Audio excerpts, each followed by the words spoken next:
paz da parte do Senhor Jesus. Grande prazer que a gente está aqui mais uma vez para poder compartilhar com os irmãos, refletir e meditar na palavra de Deus, naquilo que o Senhor tem colocado nos nossos corações durante esses dias. Hoje iremos conversar um pouco sobre uma passagem bem conhecida da gente, que está lá em Lucas capítulo 8, do versículo 40 ao versículo 56. Esse trecho da palavra de Deus que o evangelista Lucas nos retrata vem falando no início sobre Jairo. Jairo, o chefe da sinagoga, um homem de autoridade e proeminência para sua época, ele se achega ao Senhor Jesus enquanto o Senhor passava em meio à multidão, depois de ter realizado mais um de seus milagres. Ele se prostra diante do Senhor, pedindo ao Senhor Jesus que venha, interfira, interceda em favor de sua filha de 12 anos. Sua filha estava doente, acamada, prestes à morte, a morte, e ele se achega ali diante do Senhor. E enquanto isso ocorre, há uma interrupção nessa passagem, uma interrupção nesse pleito, nesse pedido de Jairo. E aí Lucas nos narra, nos traz a história de uma mulher que há 12 anos havia sofrido de uma doença, de uma hemorragia, já havia gasto vários valores com relação a isso, na busca de uma cura, na busca de uma solução para essa sua doença, para esse seu sofrimento. E os mesmos 12 anos que aquela menina tinha são os 12 anos que essa mulher passa por esse sofrimento. E aqui nesse momento a gente vê o Senhor Jesus diante de dois pedidos. Um pedido falado, um pedido dito e um pedido em silêncio, um pedido de socorro em silêncio. Porque essa mulher, em momento algum, ousa se achegar ao Senhor Jesus a falar com ele. A gente sabe que durante aquele período as mulheres não eram socialmente falando, não eram benquistas como os homens, elas tinham o seu lugar na sociedade e não poderiam se achegar e se colocar diante dos homens dessa forma, quanto mais uma mulher que já sofria há anos de uma doença. Então a gente tem aqui esse caso, e essa mulher, ela não fala, ela não pede, ou melhor, ela pede, mas o seu pedido é de uma forma diferente. Enquanto Jairo, um pai que intercede diante de Jesus a favor da sua filha, nós temos um pedido de socorro de uma filha a um pai, o único que poderia solucionar o seu problema. E ela toca na orla do manto de Jesus e sente que dele sai poder, um poder que lhe cura. E o Senhor Jesus, enquanto pai, sente esse poder sair dele e ele publicamente quer também tratar dessa sua filha, e ele pede que essa filha, esse filho que ele tocou, se revele. E ali essa mulher, não tendo como mais fugir, não tendo mais como se ocultar daquilo, ela se apresenta, se prostra diante do Senhor Jesus e coloca publicamente diante de todos que ela estava sendo curada ao tocar o Senhor Jesus. E essa é uma passagem que muito nos ensina, tem pontos muito importantes aqui que nos ensinam. A gente tem figura de dois pais. Um pai que está intercedendo em favor da sua pequena de 12 anos que está doente, adoentada na sua casa. E nós temos um pai que também vê o pedido de socorro de sua filha em silêncio, sem nada dizer.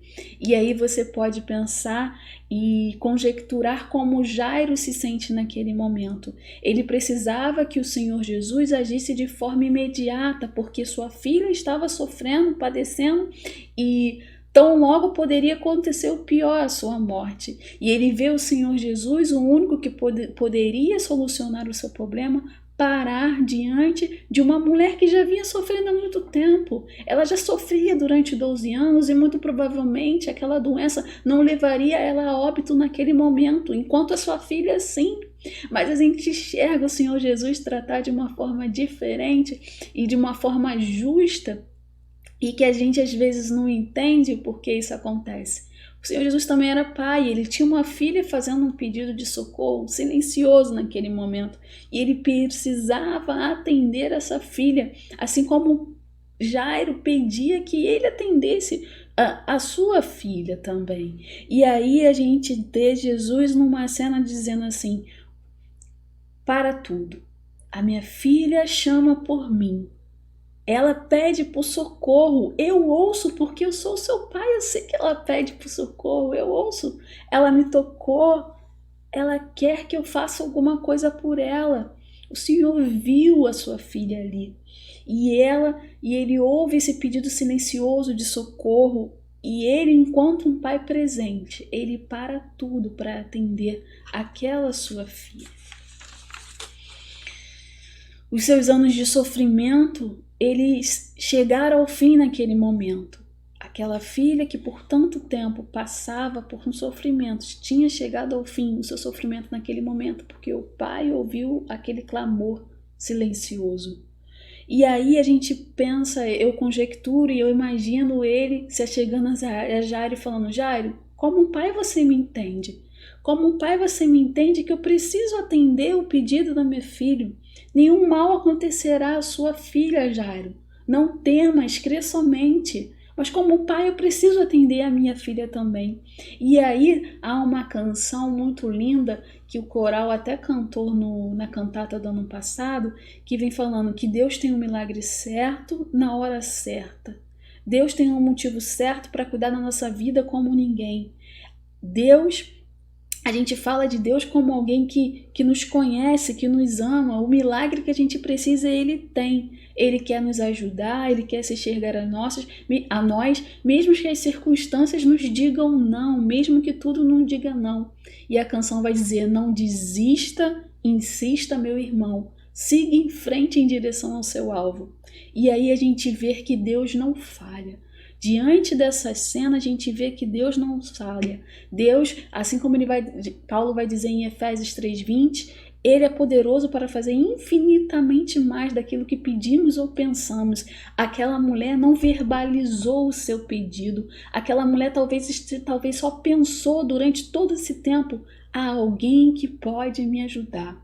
Um dia chegará alguém que irá resolver o meu problema, e esse dia chegou. E ela não ousou pedir, ela ficou na dela, mas ela não perdeu a oportunidade. Quando Jesus passou, ela tocou, ela pediu socorro silenciosamente. Jesus aqui nos ensina como pai, que ele atende a cada filho seu, no seu tempo e de acordo com a sua necessidade. Enquanto os olhos de todos estavam voltados para a filha de Jairo, que estava pronta a morrer, Jesus resolve parar e atender uma mulher que provavelmente não morreria naquele momento, porque ela já sofria algum tempo com aquela doença. Aos olhos humanos, aos nossos olhos de justiça falha que temos, a gente provavelmente falava: não, Jesus tem que atender primeiro a filha de Jairo, porque ela morrerá primeiro. O caso dela é mais urgente do que dessa mulher. Mas não, Jesus nos mostra que como pai, ele cuida de cada filho seu de forma peculiar. Ele atende cada um no seu tempo e de acordo com a sua necessidade. Ele sabia que Jairo e sua filha poderiam esperar um pouco mais, porque enquanto a filha de Jairo nascia e vivia seus 12 anos muito bem vividos, aquela mulher padecia por esses mesmos 12 anos.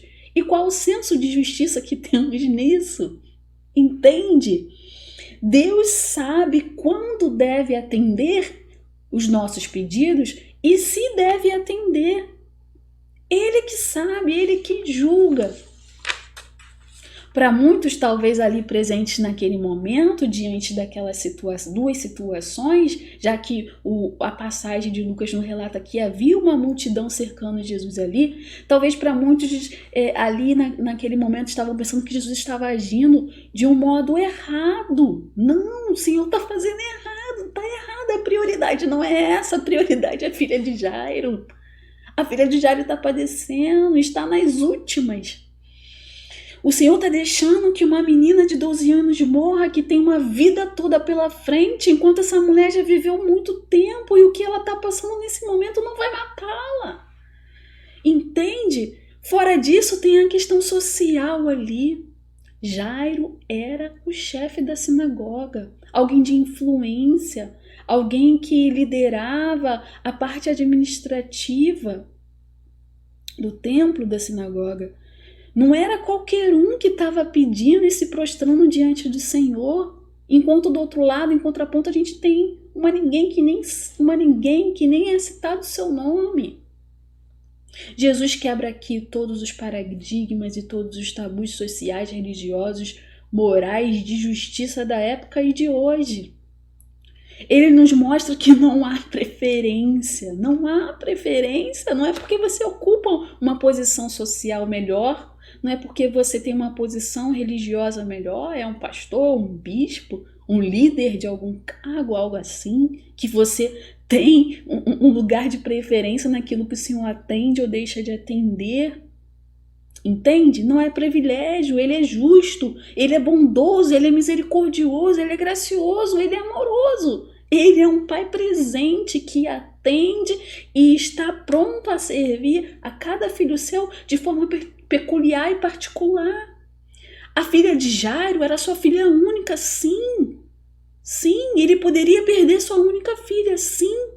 Mas aquela mulher, Verônica, para quem não sabe, a tradição latina nomeia essa mulher que Lucas e os outros evangelistas aqui não nomeiam. A tradição latina vai dizer que ela se chamava Verônica por alguns estudos que eles fizeram ali, e a tradição grega vai dizer que é Berenice, porque em alguns livros, em algumas outras versões, a gente consegue isso é tradição, tá certo? É só uma curiosidade, isso é uma tradição. O nome da menina também não nos é revelado, nem da sua mãe. Muitos a chamam de Talita, mas seu nome não é Talita. Talita é o termo, Talita cume, é o termo que o Senhor Jesus vai dizer para ela se levantar, se pôr de pé, mas ela não se chama Talita. São duas pessoas, duas mulheres, uma em formação ainda e a outra já adulta, que já sofria, já padeciam. As duas são postas diante do Senhor Jesus naquele momento. Somos para Deus preciosidades e Ele nos trata de forma igual.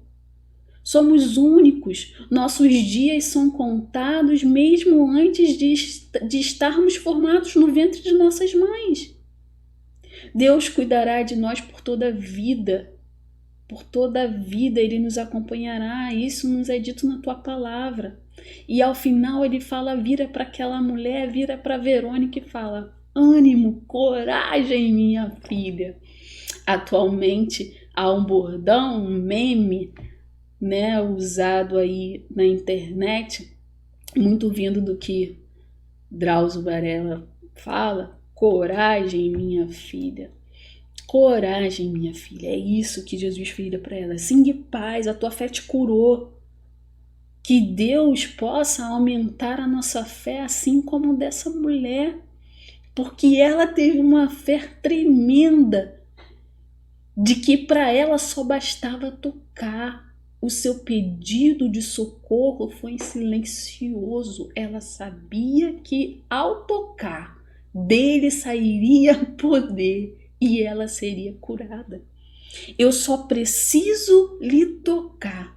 Que possamos ter essa esperança, que possamos ter essa fé dessa mulher que não esmoreceu durante todos aqueles anos, 12 anos lutando em busca de uma cura, de uma solução para a sua doença, para a sua vida, para o seu caso. Que possamos não ter o olhar egoísta, o olhar prepotente de que Deus tem que nos atender porque somos melhores que alguém. Não, Deus nos atenderá se for da sua soberana vontade, que assim se faça no tempo dele, se ele quiser e ele achar que deva fazer. Que o nosso pedido silencioso para Deus não seja maior do que ninguém, que a gente não possa se colocar nessa posição. Precisamos entender que o Senhor é justo. Ele é justo, ele agiu aqui de forma justa e bondosa. Não pense que o Senhor não te atende. Não pense que Ele não tem te ouvido. Não pense que esses momentos que você tem passado o milagre não tenha acontecido. Às vezes, o milagre que a gente pensa que precisa, talvez não seja aquele que a gente necessite. Às vezes, o milagre já nos foi dado, já aconteceu, só que a gente não se percebeu disso. O milagre talvez seja Deus não ter atendido esse seu pedido, porque isso talvez não seja o que você precise. Isso talvez seja algo que lhe fará desviar daquilo que o Senhor tem preparado para você e para mim. Nem tudo que a gente pede, a gente recebe, e a gente precisa entender isso, a gente precisa ter maturidade espiritual e de fé para entender isso. Talvez seja porque a gente não precisa disso que a gente pede, porque de Deus vem o bem maior e melhor, que dele vem o que a gente precisa receber.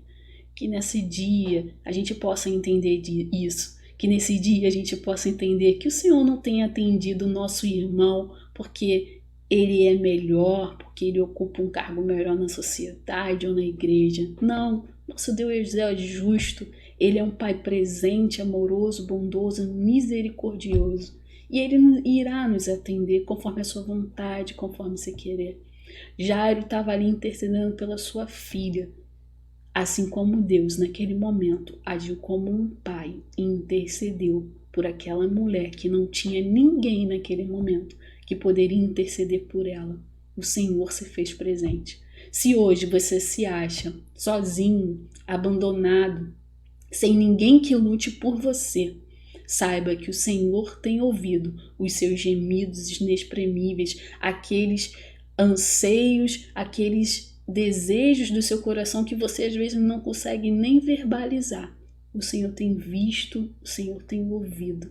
Basta você ter a fé de tocar no Senhor Jesus e dele fluirá poder para que atenda o seu pedido e a sua vontade, se isso for para o seu bem.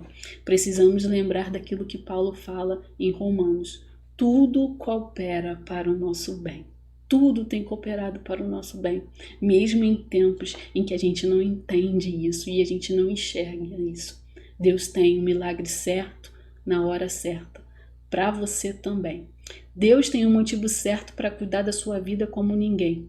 Estou falando de alguém que te ama, alguém que te chama. Se você precisa de um milagre, Deus tem. Que Deus possa abençoar a sua vida. Tenha uma noite abençoada, uma semana de paz. Graça e paz. Fique com Deus. Até mais.